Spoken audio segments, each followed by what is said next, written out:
তিনটা আমলে আয়াতের মধ্যে যা আসছে, এই আয়াতগুলোর মধ্যে মূলত হযরতে মূসা আলাইহিস সালাম সম্পর্কে আলোচনা এসেছে।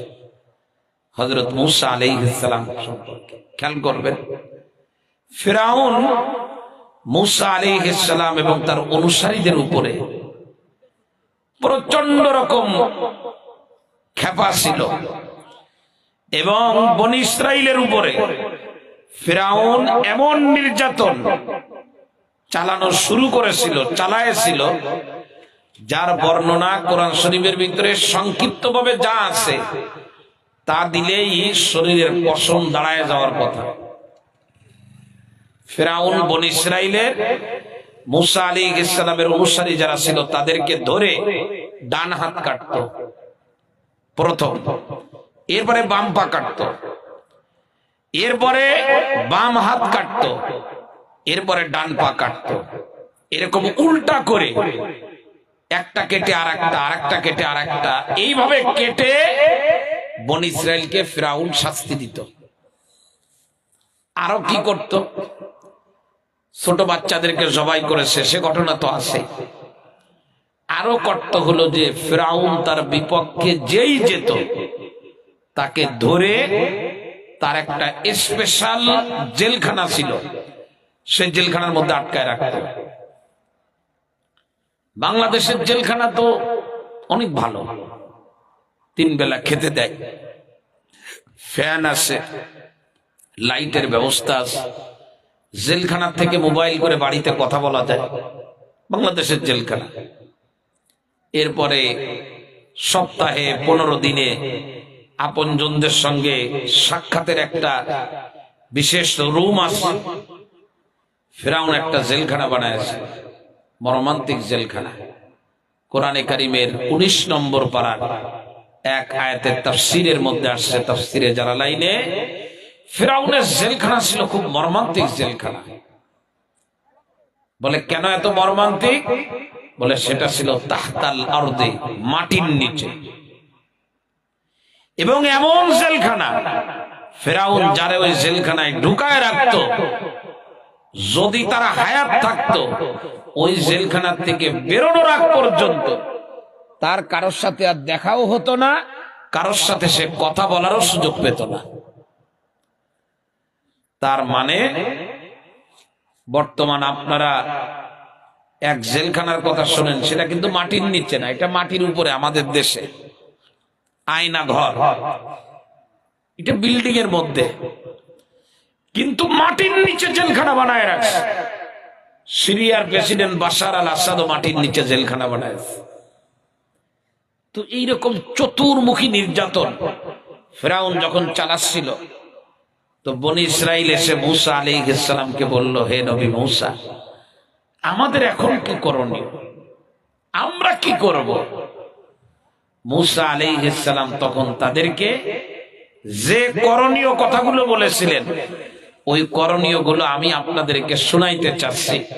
আল্লাহ কোরআন শরীফের ভিতরে সেই বর্ণনা দিয়ে আমাদেরকে বুঝাইছেন যে মূসা নবী তার অনুসারীদেরকে যে যে আমল দিয়েছিল উম্মতে মুহাম্মাদীর জন্য, ওই একই আমল উম্মতে মুহাম্মাদী যদি আমলগুলো করে, তো সেদিন যেমন আমি বনী ইসরাইলকে রক্ষা করেছিলাম, ফিরাউনরে পানিতে ডুবায় মেরেছিলাম, এই জামানাতেও আমি উম্মতে মুহাম্মাদীকে রক্ষা করব। কথা বুঝে আসছে? কি কি আমল? 3টা আমল। 1 নাম্বার আমল হলো ওয়াকালা মূসা ইয়া কওমি ইন কুনতুম আমানতুম বিল্লাহি ফাআলাইহি তাওয়াক্কালু ইন কুনতুম মুসলিমিন। 1 নাম্বার আমল, হযরতে মূসা আলাইহিস সালাম তার অনুসারীদেরকে ডাক দিয়ে বললেন, হে আমার জাতি, যদি আল্লাহর উপরে বিশ্বাস রেখে থাকো, আল্লাহর উপরে যদি তোমরা ঈমান এনে থাকো, যদি আল্লাহর উপরে তোমাদের ঈমান থাকে, ফিরাউন তোমাদের উপরে যে নির্যাতন চালাচ্ছে, এই মুহূর্তে তোমাদের জন্য করণীয় হলো যে আল্লাহর উপরে তোমরা ঈমান আনছো ফিরাউনের মোকাবেলায় টিকে থাকার জন্য, ফাআলাইহি তাওয়াক্কালু, 100 ভাগের 100 ভাগ ওই আল্লাহর উপরে ভরসা করো। কার উপরে ভরসা? বলেন না, কার উপরে? মানে ফিরাউনের মোকাবেলায় টিকে থাকার জন্য কার উপরে ভরসা? বর্তমান আমাদের তো অনেকের উপরে ভরসা। অমুক লিডার থাকতে আমার কোনো কি নাই, কোনো ভয় নাই। হুজুর আপনি কি মনে করবেন জানি না, এলাকার কেউ নাই যে আমার দিকে চোখ তুলে তাকাবে, কারণ ওই যে অমুকের নাম শুনছেন না, উনি কিন্তু আমার খুব কাছের মানুষ। আমার ফেসবুকে ঢুকে দেখেন ওনার সাথে আমার ছবি আছে। তো যে আপনারে টিকায় রাখবে সে যে হারায় গেছে, সে নিজেই এখন পলাতক। মাখলুক হারিয়ে যায়, মাখলুকের উপরে ভরসা করবেন, মাখলুক হারিয়ে যায়। খালেক আল্লাহ কথা বলে না, মাখলুক দুর্বল হয়, খালেক দুর্বল হন না। মাখলুক ক্লান্ত হইলে ঘুমায় যায়, খালেক ঘুমান না, ঘুমের বাপ হয় না। মাখলুকের খাওয়ার দরকার হয়, খালেকের খাওয়ার দরকার হয় না। মাখলুকের ভিতরে পরিবর্তন হয়, মাখলুক কখনো যুবক, কখনো বৃদ্ধ, কখনো সুস্থ, কখনো অসুস্থ, কিন্তু খালেকের ভিতরে কোনো পরিবর্তন হয় না। খালেক যেমন ছিলেন তেমনই আছেন, সামনে একই রকম থাকবেন। সুতরাং মাখলুকের উপরে ভরসা না করে কেউ যদি খালেকের উপরে ভরসা করেন, তাহলে তার জীবনে কোনো ব্যর্থতা নাই। খালেক যে মাখলুক, ওই খালেকের উপরে ভরসা করবেন, খালেক ওই মাখলুককে রক্ষা করবে। কার উপরে ভরসা করা? ছেলেরে শিখানো, মেয়েকে শিখানো, অধীনস্থদেরকে বলা যে তোমরা আল্লাহর উপরে ভরসা করো। এই আওয়াজ অনেক দূর পর্যন্ত যাবে। আমাদের পাশের এক রাষ্ট্র বিভিন্ন ভাবে বর্তমানে চক্রান্ত চালাচ্ছে। বর্ডার এরিয়াতে, সীমান্তে তারা বিভিন্ন ধরনের উস্কানি দেওয়া, গন্ডগোল বাঁধানোর জন্য। এবং তারা এটাও বলেছেন, তাদের একজন লোক মানে লিডার, তাদের দেশের একজন নীতি নির্ধারণকারী, যে বাংলাদেশকে দখল করে নিতে নাকি তাদের 2-3 মিনিট সময় লাগবে। তো আমরা আমাদের দেশে যারা একটু চিন্তা ভাবনা করেন, তো অনেকে এখন দাবি উঠাইছেন যে স্কুল থেকে শুরু করে নিয়ে বিশ্ববিদ্যালয় পর্যন্ত সমস্ত ছাত্রদেরকে এখন যুদ্ধের প্রশিক্ষণ দিতে হবে, অস্ত্র চালানো শিখাইতে হবে, কিভাবে শত্রুকে প্রতিহত করতে হয় শিখাইতে হবে, ইত্যাদি ইত্যাদি। তো আসলে এগুলোর নিঃসন্দেহে দরকার আছে, এতে কোনো সন্দেহ নাই। তবে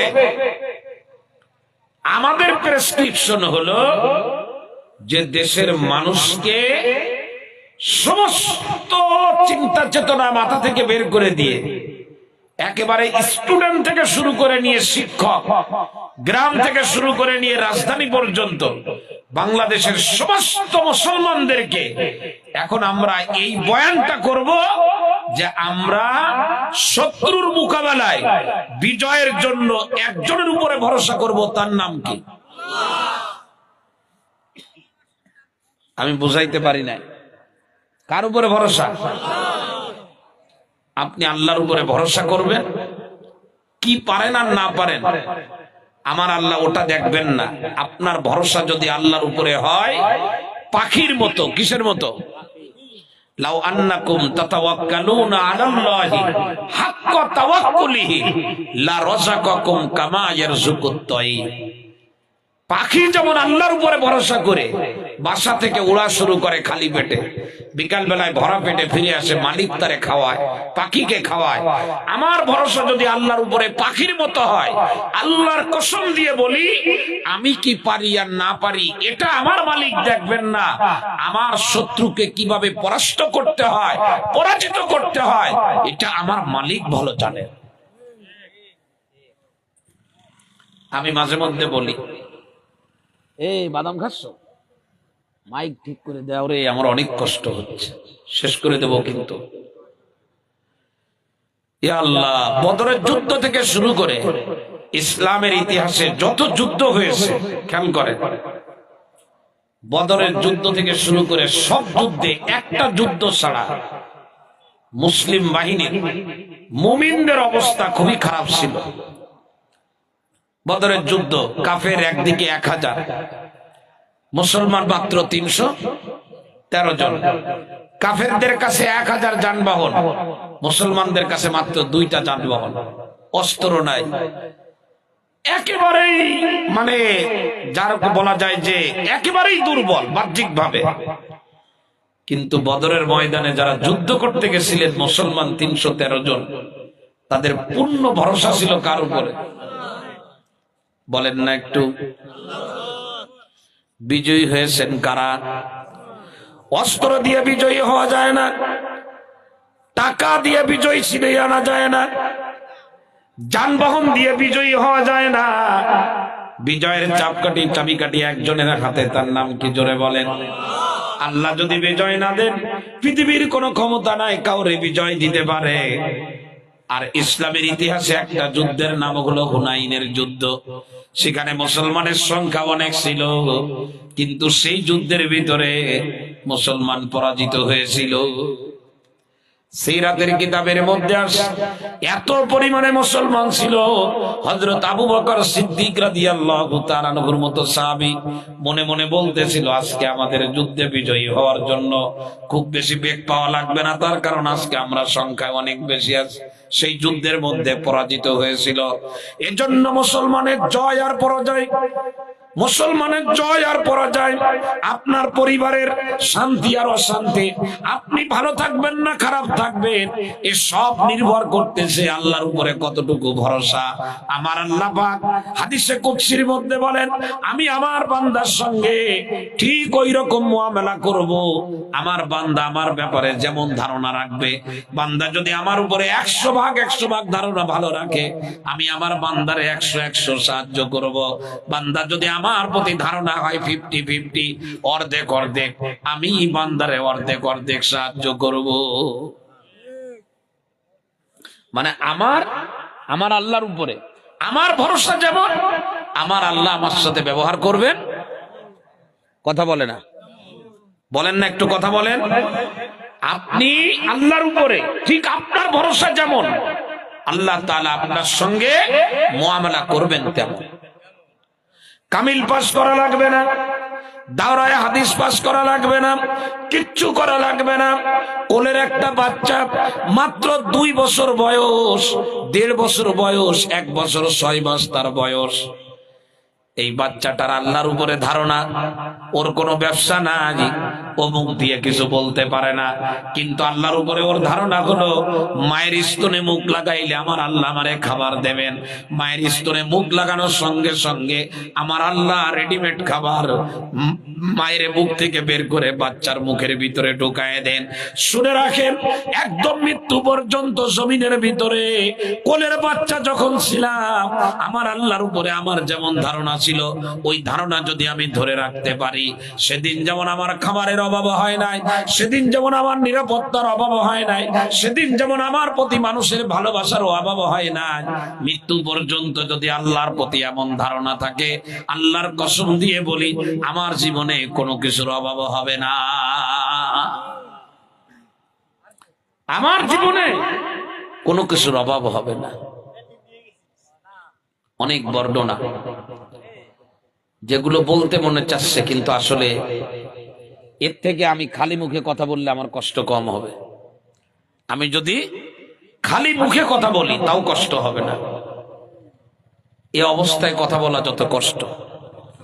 আপনারা যারা মাহফিল করেন, আপনাদের কাছে দাবি বক্তারে 500 টাকা কম দেবেন, কোনো অসুবিধা নাই। বিশেষ করে আমি থাকলে 500 কম দিলে কোনো অসুবিধা নাই, 1000 কম দিলেও অসুবিধা নাই।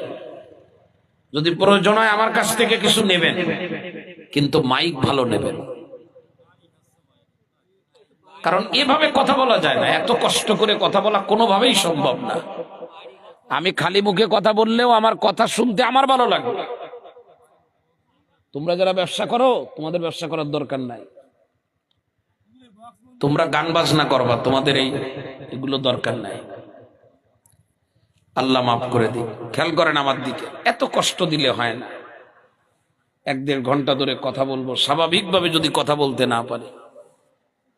খেয়াল করেন আমার দিকে, আমি একটু আস্তে বলে শেষ করে দিচ্ছি, উঠবেন না কেউ। তো আমার সাথে আমি আমার আল্লাহর উপরে যেমন ধারণা করব, আমার সাথে আমার আল্লাহ মুআমালাটা ঠিক ওই রকম হবে, একটু ব্যতিক্রম হবে না।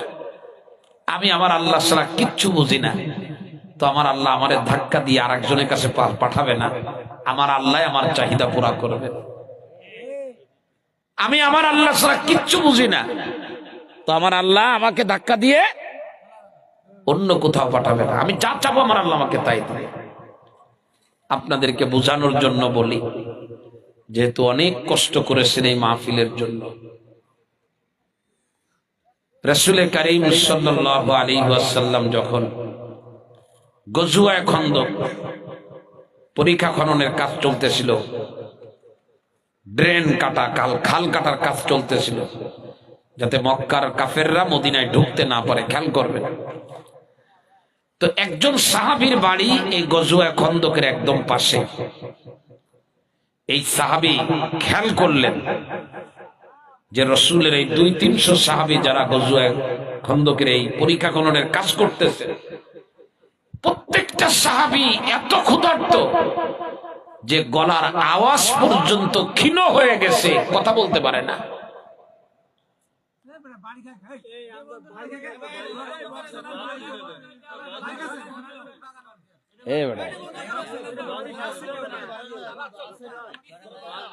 একটু ঠিক করো তুমি।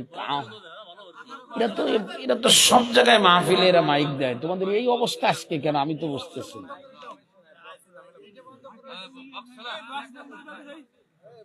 থাক রাগারাগি করেন না, এমনি শেষ করি আস্তে। হ্যাঁ, সবাই কথা না বলি, থাক। ইয়া আল্লাহ, রাস্তার থেকে আমি স্টেজে শুনতেছি না, আপনি রাস্তার কথা বলতেছেন।